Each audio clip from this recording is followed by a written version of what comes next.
Lawmakers are suggesting constitutional amendment processes as a way to resolving some of the nation's challenges.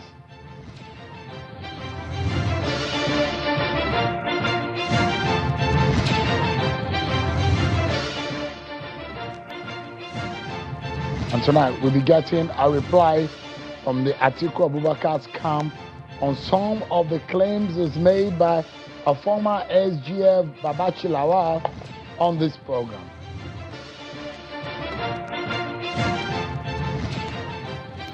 Hello everyone, welcome to the program.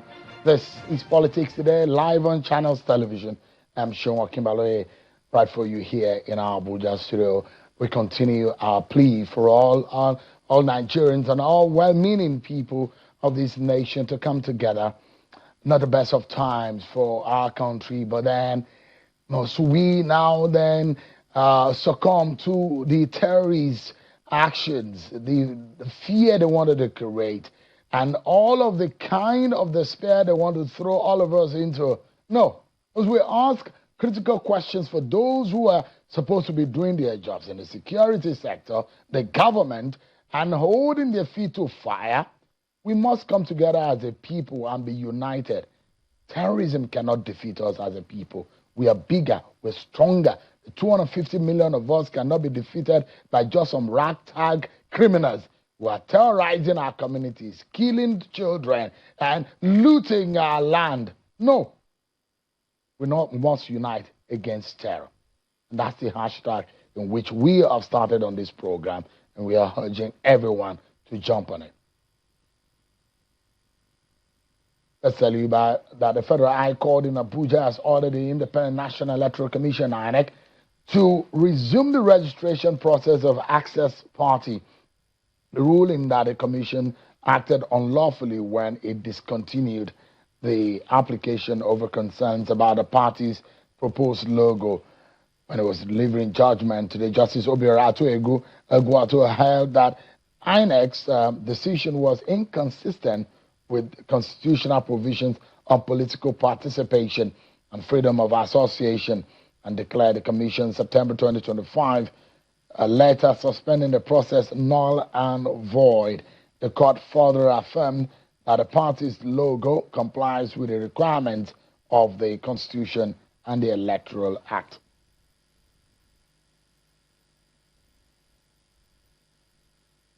So much more to tell you tonight on the program. Constitutional amendment issues. Atiku Abubakar is going to be replying, Babachir Lawal tonight, and so much more. Can some of these issues, state policing, 6 year single term of 6 years for president and governors, and it's a possible solution to some of our challenges in this country? We'll be getting insight on the program tonight. But before we get into all of that, let me serve you with some of your political roundup stories.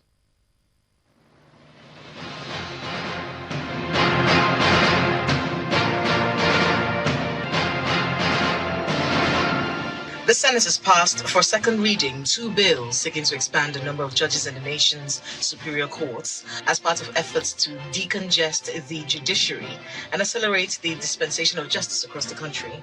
The proposed legislation seeks to increase the number of judges of the Federal High Court from 70 to 90, while also raising the number of judges of the Court of Appeal from 70 to 110. Leading the debate during plenary today, the Senate leader, Senator Kwame Bamidele, who sponsored the bill, said the measures were aimed at strengthening the nation's justice system by enhancing its capacity to handle the growing volume of cases. Governor of Imo State and Director General of the Renewed Hope Ambassadors, Mr. Hope Uzodimma, says the infrastructural and economic achievements of the administration of President Bola Tinubu in the last 3 years are a pointer that the president deserves another 4 years in office. Governor Uzodimma, who spoke at the National Mobilization Retreat of the Renewed Hope Ambassadors in Abuja, disclosed that more than 4 million grassroots supporters are being mobilized nationwide to deepen support for the re-election bid of President Tinubu ahead of the 2027 general elections. With growing confidence, we can say it. The seed of sacrifice is beginning to bear fruit. This administration has moved from stabilization to acceleration. The Federal High Court sitting in Gusau, the Zamfara State capital, has commenced proceedings in a number of pre-election cases arising from the recent All Progressives Congress primaries in the state, including a suit challenging the party's Zamfara North senatorial primary election. After taking preliminary arguments in 4 separate matters brought before the court, the presiding judge, Justice Hassan Diko, adjourned the cases until June 25th, 2026 for further proceedings. One of the cases before the court was filed by Abdullahi Shinkafi against the APC, the Independent National Electoral Commission (INEC), and the Zamfara North APC senatorial candidate. Members of the African Democratic Congress (ADC) have raised concerns about plans by some national officers of the party to replace the leadership of the ADC in the Federal Capital Territory. Chairman of the ADC Caretaker Committee in the FCT, Mr. Sidi Mohammed, told journalists after a meeting with Ward Chairman in Abuja that any attempts to interrupt the leadership structure unilaterally will be disastrous for the party as it prepares for the 2027 general elections. He wants the ADC national leadership not to support actions that are capable of plunging the party in the Federal Capital Territory into crisis and lose its grip in the general election. A chieftain of the Accord Party, Mr. Gbenga Olawepo Hashim, and the Nigeria Labour Congress (NLC) have launched a political movement called Democratic Renewal Movement to wrestle political power from the incumbent All Progressives Congress in 2027. Speaking at the official flag-off in Abuja, the movement condemns what it describes as a shrinking democratic space in Nigeria and blames the ruling party for the country's worsening security and economic situation. The movement is hoping to mobilize and engage other pro-democracy groups and civil society organizations ahead of the general election. The Independent National Electoral Commission (INEC) has announced that only the All Progressives Congress and the Labour Party will participate in the Zuru State Constituency by-election for the Kebbi State House of Assembly scheduled for June the 20th, 2026. Speaking at a stakeholders meeting in Birnin Kebbi, the state capital, the resident electoral commissioner for Kebbi State, Mr. Abubakar Dambo, says the APC and LP were the only political parties that met the commission's requirements for the submission of candidates following the conduct of their primary elections. According to him, political campaigns commenced on June the 10th and will end on June the 18th, while the by-election will hold on June the 20th, 2026.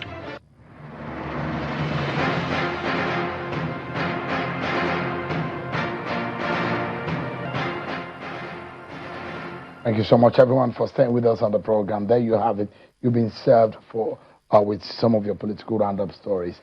Some cherry news right here for those who have been expecting the children and family members to return. In Abuja, the FCT Police Command says it has successfully rescued 5 kidnapped victims following an intensive joint rescue operation conducted in the Beazing area of the Federal Capital Territory. Acting on recent kidnapping incident within Paze community in Beazing area, the Commissioner of Police, FCT Command, CP Ahmed Sanusi, has personally led a clearance operation with a team comprising operatives of the Anti-Kidnapping Unit, the MPF Intelligence Response Team, and Kubwa Area Command in collaboration with local hunters and vigilante groups. The CP says that the Joint Security Team launched an intensive search, clearance, and rescue operation across the Paze and Beazing community, during which the team engaged suspected kidnappers in a gun duel. Right, we're getting into the election season, but then there is these palpable fear about abductions, security in parts of the country.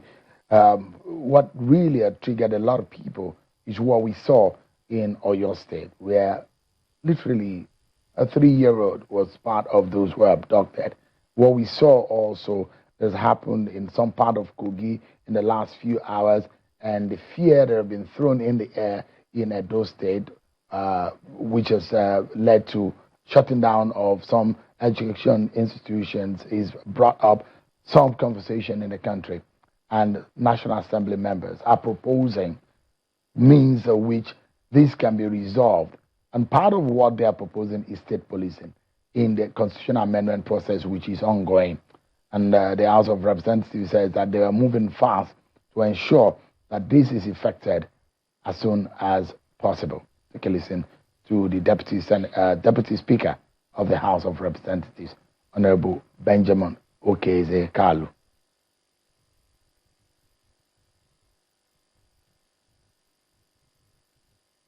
We've always referred to the Parliament, the House of Representatives, as the solution hub, where hydra-headed problems of the country are presented and solutions given to them.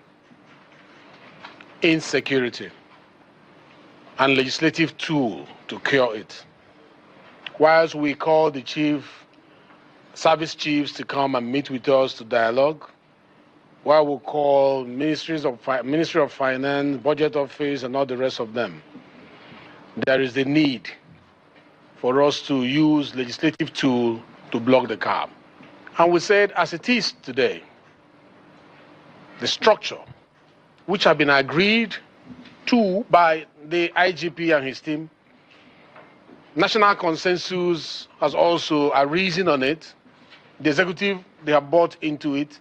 The governors have bought into it, that there is the need for state police. So we are here to announce to Nigerians that hope is coming, that hope to have a better response time to incidents of crime is here, that we have decided, though tough, that by tomorrow we'll be voting on the Constitution, and in that we'll be prioritizing state police. Yes.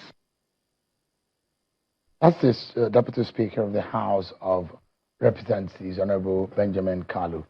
Well, in the Senate, they're also debating it. The leader of the Senate, Senator Okutepa Bamidele, is also conversing and speaking about the need for state policing to pass. Don't forget, this piece of bill for amendment of the Constitution had died previously in the national. It never sailed through. But take a listen to what the Senate leader, Okutepa Bamidele, had to say. Our position is very clear. The state police, we are standing with Nigerians on the issue of state police. Cross-section of Nigerians have made it clear that there cannot be a better time to have state police in Nigeria than now. And that's where we stand. Where do we come in? Where we come in is to now help translate this popular desire of the Nigerian people into reality as elected representatives of the Nigerian people. You know, it may be said, it may be, you know, you may sing with it, you may joke with it, you may just do anything about it. People may even shed tears until it is law. It does not happen. And that's where the Parliament comes in. We came to a conclusion that we were going to pass the constitutional amendment with respect to making provision for the state police. All right, that's the Senate leader, Okutepa Bamidele. Let's get some perspectives. If truly amendment and the law can resolve some of these problems, why has it failed in the past? Is there a commitment in the 10th National Assembly for these to happen? I'm being joined by a very senior lawyer, senior advocate of Nigeria, Jibrin Okutepa, who is live for us here in our Abuja studio. Daniel Sik, it's a pleasure having you join us on the program tonight. Thank you, Shehu, I appreciate for the privilege to be here. Thank you so much indeed, sir. It's not a very good time for a lot of Nigerians, especially if you ask those whose children are still in captivity.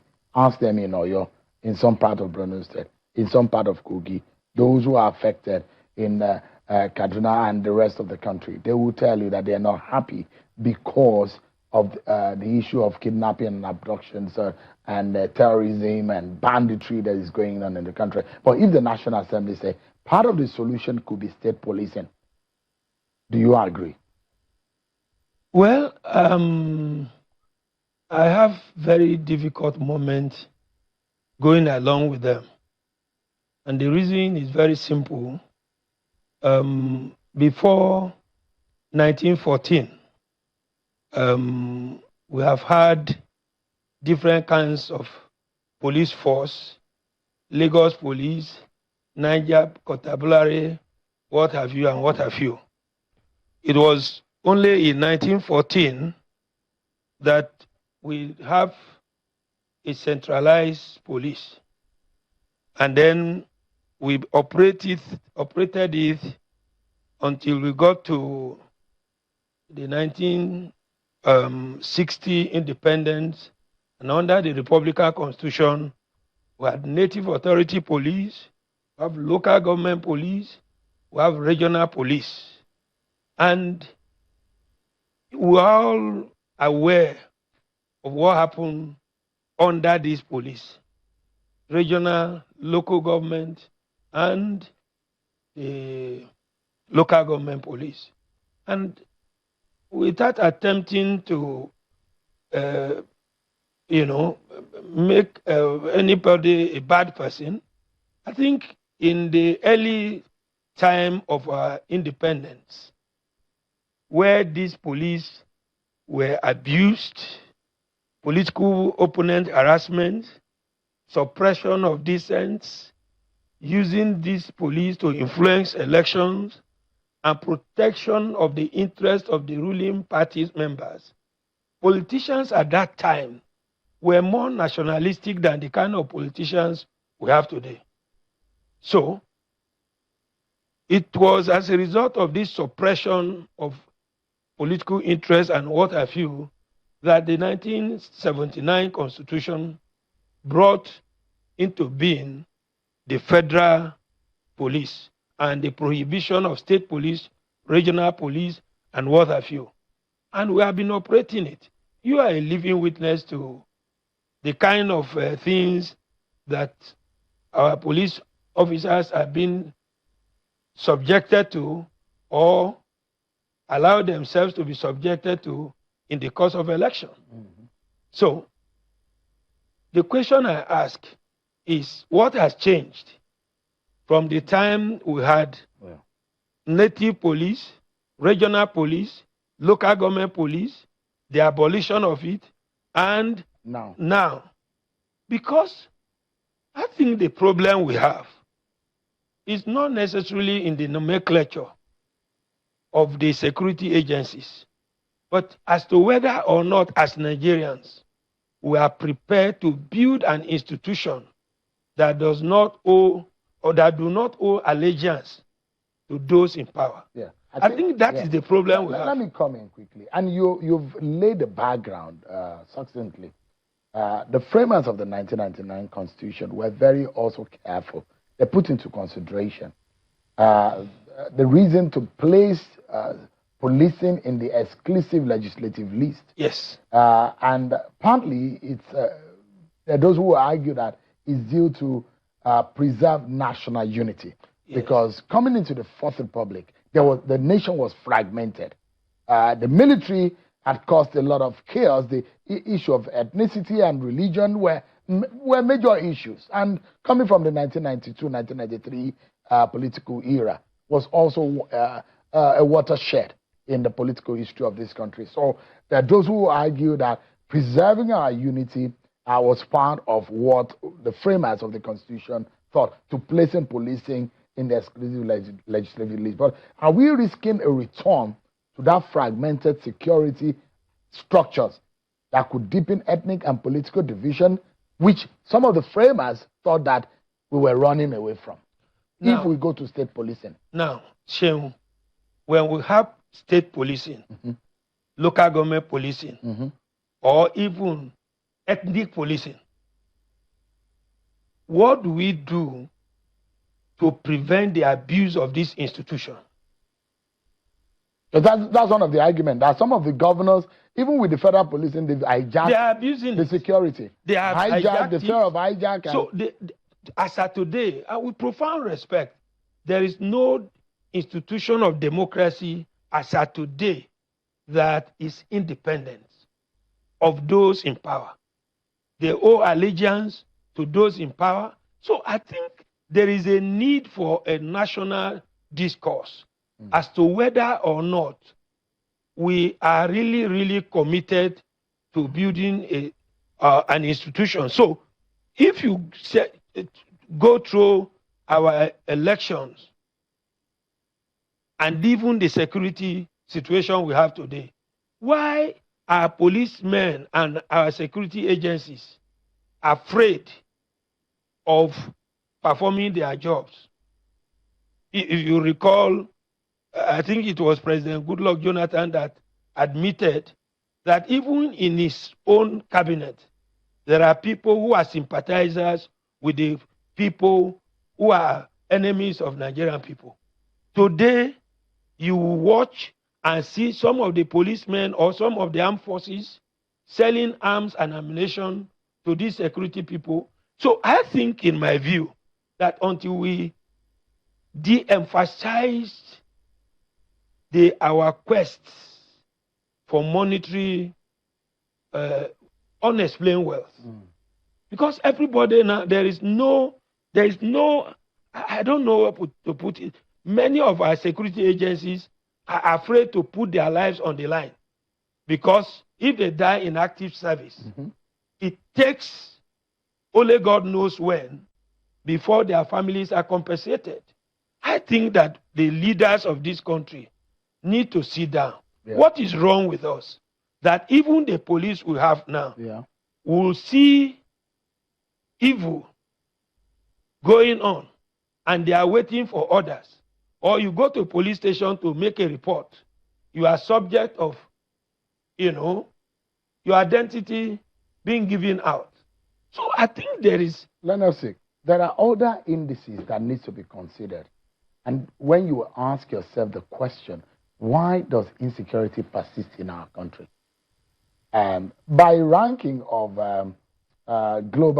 recent global firepower rankings, it places Nigeria third on the continent of Africa after Egypt and Algeria. Do you know why? Yeah. There is no political will. Yeah. Let me. The paradox of the whole situation is that 200 million people. The argument that we do not have sufficient boots on the ground. We need, by the United Nations statistics, we are insufficient of security operatives to police our population. But guess what? In the whole of Africa, we have the largest security structure, not in terms of the power, but see what has happened. We have fragmented our security operations. So we have armed forces, Army, Navy, Air Force, Nigeria Police Force, Department of State Services, National Intelligence Agency, National Security and Civil Defense Corps, Federal Road Safety Corps, Nigeria Immigration Service, Nigeria Customs Service, Nigerian Correctional Service, and there are several paramilitary organizations and state-supported security institutions. In that sense, there are those who will tell you that we have the largest on the continent of Africa, if you talk about all of these agencies, whose duty are also security. And there are those who say, merge them. What is FRSC doing? What is NSC doing? Are they not doing police work? There are a lot of EFCC jobs that you find in the police. Police can prosecute nearly everything ICPC, EFCC will do. We just have all this fragmented. Should this be considered? Because President Bola Tinubu in his campaign promised that he was going to have more boots on the ground. That has not really happened effectively. How many politicians have given Nigerian promises and fulfilled it? The problem, like you have highlighted, what is ICPC, EFCC, and police in doing? They are all doing police job. And Section 214 of the Nigerian Constitution prohibit establishment of any other police force other than the Nigerian police. If you have the misfortunes to travel on the road frequently, like some of us do, you will see how tattered, how haggard, how ill-equipped are our policemen on the road. Look at their barracks. Look at their barracks. What is the incentive for me to lay down my life? They are even protesting. Those who retired recently are protesting that they've retired. If you create state police, local government police, how will they be funded? How sufficiently funded are the Nigerian police, the security agencies you have mentioned? What is the incentive for them? If you may be surprised to hear today that if you report a crime to the Nigerian police, you are likely to be asked to make adequate provisions for some writing materials. And they may not even have electricity. They may not have electricity. You have to use candle or torchlight or your phone light. Let me give you a live example. Around 2011, in my house, I had security people around there. And robbery was taking place opposite the house. And I suggested that, look, why not go there? He said, they didn't send us there. Meanwhile, when you look at the Nigeria Police Act, the policeman is entitled to arrest any person suspected reasonably to have committed a crime. But today, they are afraid to do so. Sometimes, the power that be may be interested even in some of these people that are engaging in this very, very unprofessional and criminal conduct. So, that brings me to the point I made. We don't have institution that is built, that has the trust and the confidence of the people, because those who are responsible for building these institutions and building confidence in the people are abusing the same institution. If you were President Bola Tinubu tonight, with in the country, and it's not now only in the northern region of the country, it's going southwards. It's everywhere. What will you do? First, I will disband the Nigerian police. Really? Yes. And there are people in the police force that ought not to even be given uniform to wear. For instance, the other time you had a man who went viral to say, if you film me, I will waste you. A policeman. Even though he later on began to beg.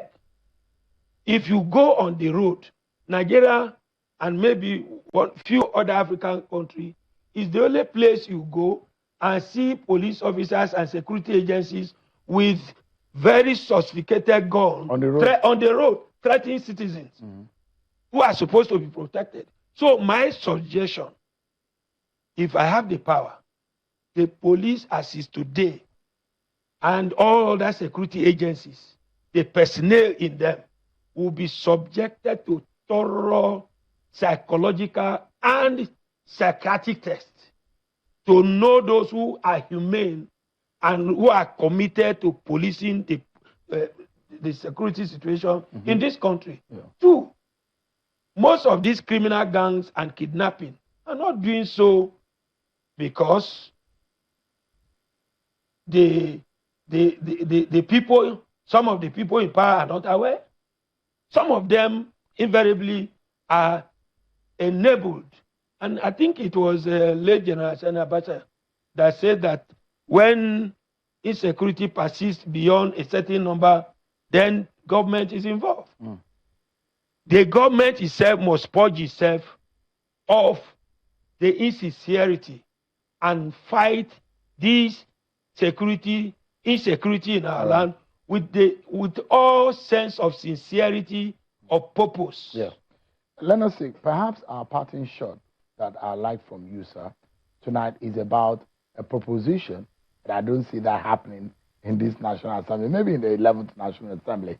They're proposing a 6-year single term or tenure for governors and presidents. For what? Look, we are all witnesses. A governor or a president that want to give Nigeria good governance, you will see the evidence of it within a period of 1 year in being in power. So you don't need 6 years.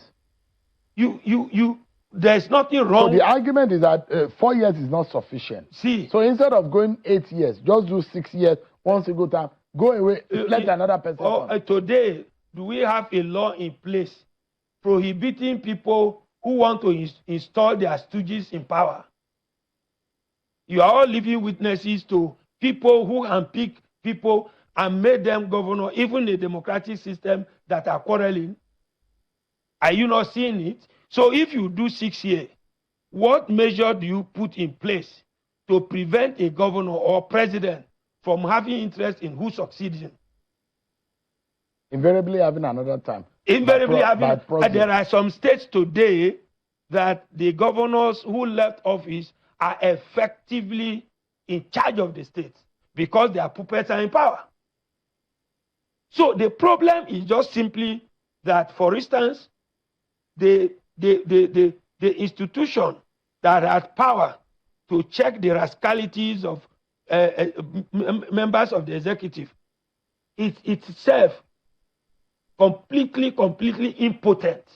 The state houses of assembly, the National Assembly, there are some gross impeachable offenses that you can see, even the blind can see it, the deaf can hear it, but they close their eyes to it.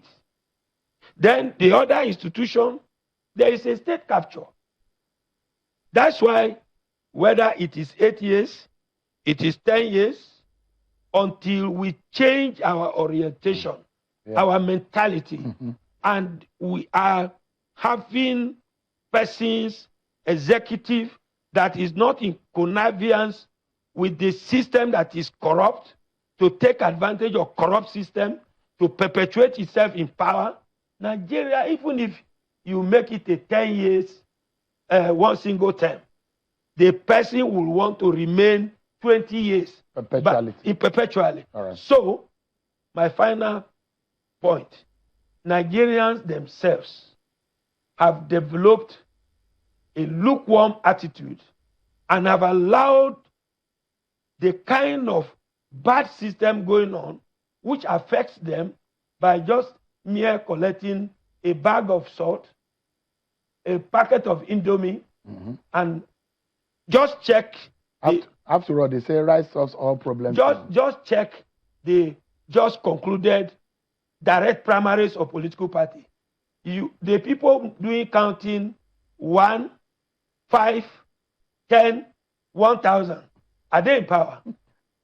So, in my view, it's a special mathematics. Until we do away with the propensities to be wealthy, we throw an unexplained wealth and flaunting it, and you are punished, Nigeria will continue in perpetuity to be changing system to system, even though this kind of system will operate are perfectly operating in America, in other civilized countries. I do not know why it's difficult for us. We agree to put on a black character when indeed we are very intelligent. Today, if you say, let us rise and checkmate political rascality, the police and the military will be more powerful than they are powerful going after the insurgents that have kidnapped the leaders of tomorrow and in the thick forest of cocoa, somewhere in Oyo, somewhere in Kogi, somewhere in Maiduguri, somewhere in Niger, somewhere in Kwara. The reason is very simple. To flaunt wealth, you are respected. Integrity, honesty appears to be far away from being a rewarding commodity in Nigeria. So if you are honest and you speak truth, you are likely to face some consequences so as to punish you to follow the evil path. And may God help us to change our character. Amen. Thank you so much. Nelsik, always good to drink from your wealth of experience.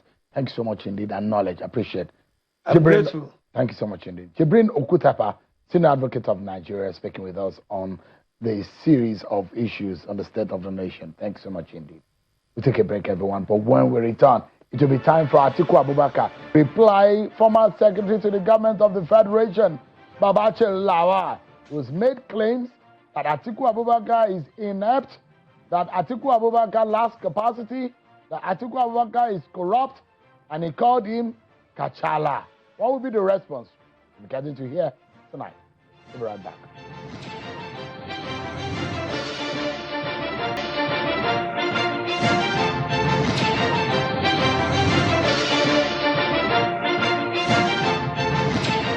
Everyone, the war of words between the former secretary to the government of the Federation, Mr. Babachir Lawal, and the former Vice President Atiku Abubakar has gotten to a fever pitch, and a fresh chapter seems to have now emerged from the anger about the primaries of the ADC to the capacity of Atiku Abubakar and his ability to be able to deliver if he is elected president. Mr. Babachir Lawal has called him several names. He said Atiku is inept, lacks capacity, is corrupt, Atiku does not fit to be Nigeria's president. Atiku is a disaster if he gets into office. And he called him Kachala. And he says his type and his ilk are not supposed to lead Nigeria. I'm being joined tonight by the Senior Special Assistant to Mr. Atiku Abubakar on Public Communications, Mr. Frank Shaibu, who is live for us here in our studio. Many thanks for coming tonight. Thank you, Sean. How do you do? Yeah, the A to the Kachala. It does look like that name has stuck on your principal. Funnily enough, illiteracy is a misfortune and should never be taken as a privilege. As far as I'm concerned, Sean, first thing I will tell you is that I would ask you if you have ever seen a baby yanked off her mother's breast while sucking. The moment you yank a baby off a mother's breast while sucking, it will throw tantrums unconsolably. That is the case of Babachir Lawal. He prepared, took monies to deliver a certain candidate. He admitted on television that he had a preferred candidate for the primary election. He took monies. Do you have evidence that he took money? Oh my goodness! Because he said he never. See, for me, if you had opportunity to take money, he will take from Bola Tinubu. Yeah, so of course, that is to show you again where his allegiance is. You see, funnily enough, you didn't allow me land. But let me tell you something, Sean. I've met Babachir 5 times. And on those 5 occasions, I met him at the dining table of Atiku Abubakar. Doing what? Of course, lunch or dinner. We met at the dining.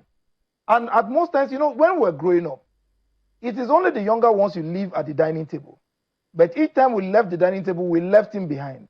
So I thought his level of gluttony. Hold on, please. What does he do afterward? He keeps eating because there's enough to eat. Because I thought his gluttony was limited to just food. I didn't know it has no personal attack. No. With profound respect. Yeah. No, you called names here earlier. I called Kachala. I called different names. You didn't stop him. I watched him. Do you understand me? And I previewed him. I will not even degenerate. I will not degenerate to his level. I won't do that. But I would like to let you know that I have met him 5 times at close range, and the 5 occasions were at the dining table of His Excellency. And now those 5 times I left him there. Every other person left him at the dining. You met him on this program too, but he was not eating here. No, you don't. This is not. You don't serve dinner here. You never gave me water since I got here. I've been in the waiting room. So the truth is that See, he elevated what I call that level of, typical maniac that I thought was limited to food, to the level of politics. I tell you, Atiku Abubakar, let me discuss the primary election that held even in the Northeast, and zero in on Adamawa, where close associates of the Waziri, he asked them to step down from the race because he needed to satisfy the demands of the man, a man who is a self-acclaimed pastor. He said he's a pastor. You understand me? And in the process, his own cousin, his own biological cousin, emerged as candidate of the party. The former governor of the state, Bindo, was asked to withdraw from the race just because we need.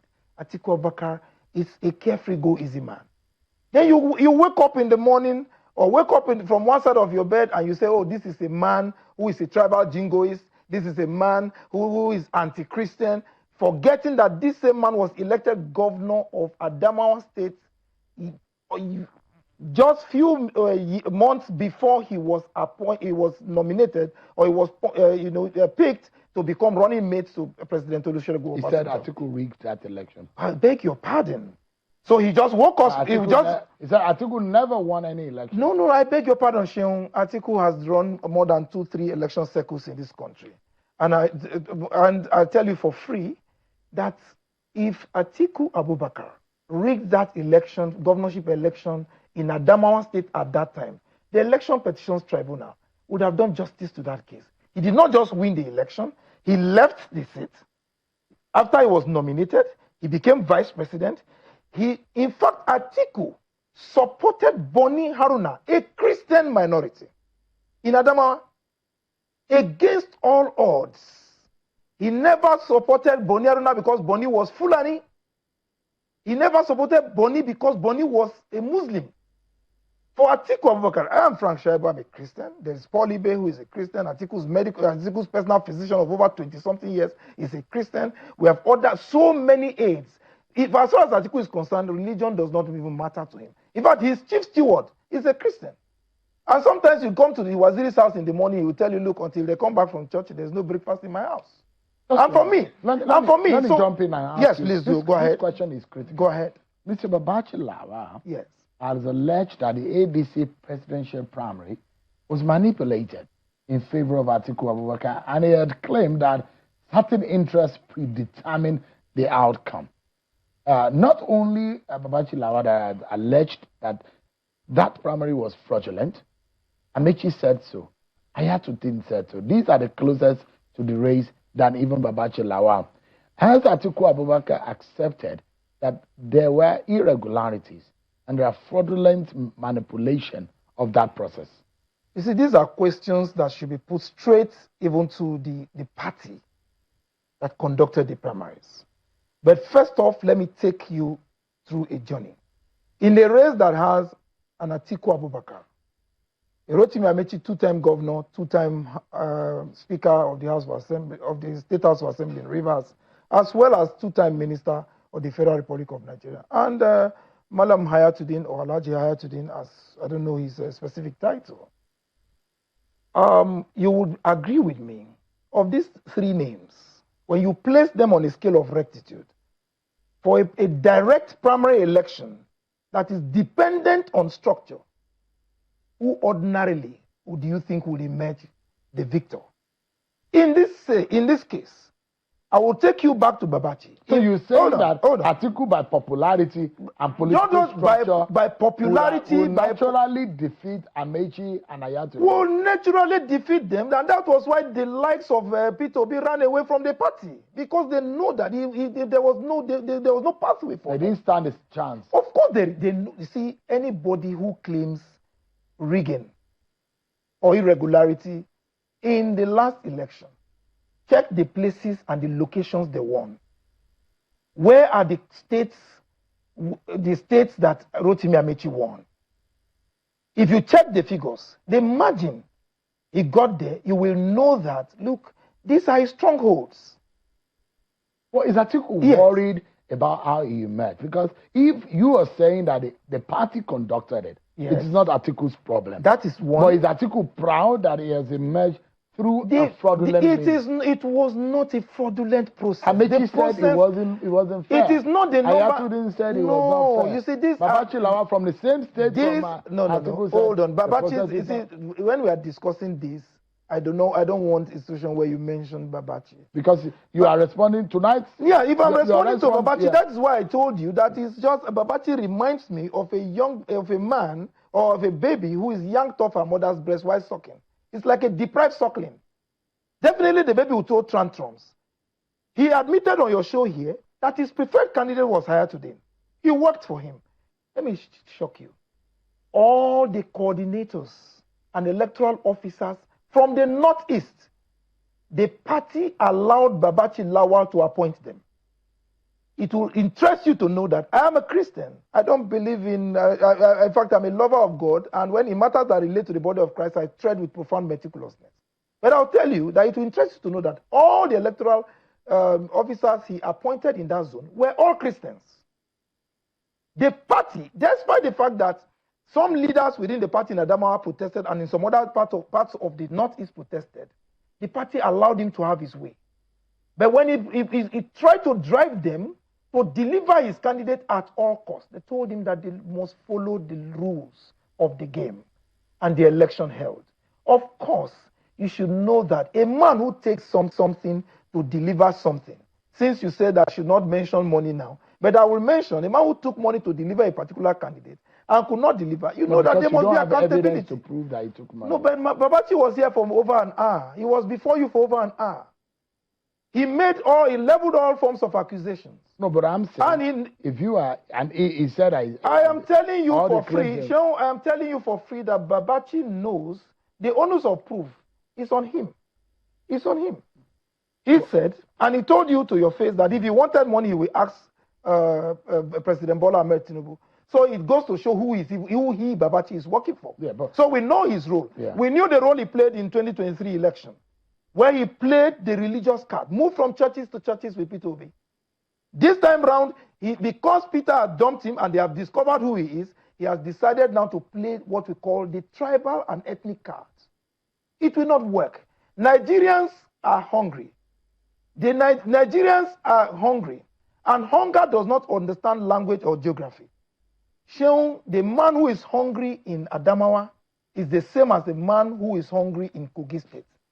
The Muslim Fulani who is hungry in Zamfara is the same as a Christian who is hungry in Benue. Insecurity does not understand tribe. It does not understand religion, and it does not understand any ethnic group. So the issue is, it's beyond... Let me quickly jump in here. Right? Jump in. Babachir Lawal had left the ADC, and he says, look, for whatever it's worth, anybody who goes and votes for Atiku is making a big mistake, because Atiku Abubakar will do worse. According to him, he thinks that President Tinubu is doing a bad job at running the affairs of this country, that in fact Atiku will do a worse job. And he has laid claims that we're calling him Kachala and calling him all those names. He said that Atiku has allegedly not shown sufficient public empathy for communities devastated by banditry, terrorism, and mass kidnappings and killings, beyond issuing rhetorical statements. And he says that Atiku is inept. Atiku is going to be a tragedy of the president to Nigeria. What is Atiku's thought about this? Sheung, my first reaction is that a bitter heart is not capable of charity. A bitter heart is not capable of Beyond charity. saying that. Beyond saying that. Is Atiku hold on. Does he have the capacity? Sheung, please hold on. He does not just have the capacity. He is far above board, better equipped than Babachir. Intellectually, physically, Atiku is better equipped than Babachir Lawal, let alone Bola Tinubu. Now, let me tell you something. You say that beyond the rhetorics of issuing press statements, you have forgotten. It's in the media. It's in the media space. After the Chibok girls escaped from captivity in 2014, Sheung, you have forgotten so soon that I was shocked that no media practitioner has been able to challenge Babachir to it. That this same Atiku Abubakar admitted, rehabilitated some of the kids who escaped captivity after being kidnapped in the Chibok case. Over 57 of them were admitted, enrolled in a school, and went through the university after passing through a preparatory program. Some of them have since graduated. Atiku did not, it didn't matter. He didn't just give them scholarship. It didn't matter to him whether some of them were Christians or Muslims. It didn't matter to him whether they were Fulani or whether they were Igala. It didn't matter to him whether they were from the minority tribe where Babachir comes from or whether they were Fulanis. Yet, for me, empathy does not speak any other language apart from a man who decided not just to admit or receive those who escaped captivity or those that were released from captivity by their abductors. But he decided to not just rehabilitate them, but gave them life. Today, as at 11th of May this year, some of these young people graduated from the American University of Nigeria. What Babachir Lawal was saying, now, Atiku is not bold enough to condemn. I do not understand. Those who say some of them are ethnic killers, criminals. I don't know. From an ethnic stock. Hold on, sir. And he's not, hold on, that sir. is the hold on, Sheung. Babachir was secretary. Hold on, remember the history of a deleted tweet of your principal. Hold on. And these are issues that he has brought to the front. Hold on, Sheung. Let me say something here. Babachir was secretary to the government of the Federation under President Muhammadu Buhari. A lot of kidnapping, a lot of abduction went on in that government. Atiku Abubakar is not a soldier. He doesn't have a gun. He does not have a machine gun. Does that mean that he cannot condemn those who seemingly he alleged that he has sympathy for? The records are there. I even saw you on national TV on this same station reading out multiple and quoting out multiple statements that we issued, condemning those acts and asking governments, not just condemning, but asking government to do the right thing by arresting and prosecuting them and letting them know that the idea of rehabilitating all these abductors or Boko Haram members or whatever they call themselves was not the pathway. Sorry, Mr. The pathway to this, the pathway to this, Atiku has always advocated is simple. This Akwa man in my ear is telling me we need to go, but I don't want to release you until you tell me what Babachir Lawal said. I said that Atiku cannot beat Bola Tinubu. If Atiku imagines that Bola Tinubu is going to beat him silly. Now, I'll tell you, this is our last word on Babachir Lawal. You will not get, Babachir will not be entitled to any response from us as a team. For Bola Ahmed Tinubu, according to Babachir Lawal, he will not just be beaten, Bola Ahmed Tinubu will be beaten by the Nigerian people. The Nigerian people who are hungry, the Nigerian people, the Nigerian people whose tears are almost filling GP tanks because their people have been abducted and they are still in the bush. The Nigerian people, particularly the people of Oyo, the people of Borno, the people of Kogi, people of Kwara, people of Akwa Ibom, people of Benue, whose siblings, whose relations have been kidnapped. Their blood is waiting. And they are waiting to vote him out of power. It's not just about Atiku. We have a bigger project. We have an assignment. Atiku was an assignment from the Nigerian people. So Atiku will not just beat Bola Tinubu. It is the people of Nigeria who will throw Bola Tinubu out of Aso Rock in 2027. Frank Shaibu is the Senior Special Assistant on Public Communications to former Vice President Atiku Abubakar. Many thanks for coming tonight. Thank you, Sean. Thank you indeed. That's our show for tonight. Many thanks everyone for watching. I'm Sean Okemale. God bless Nigeria.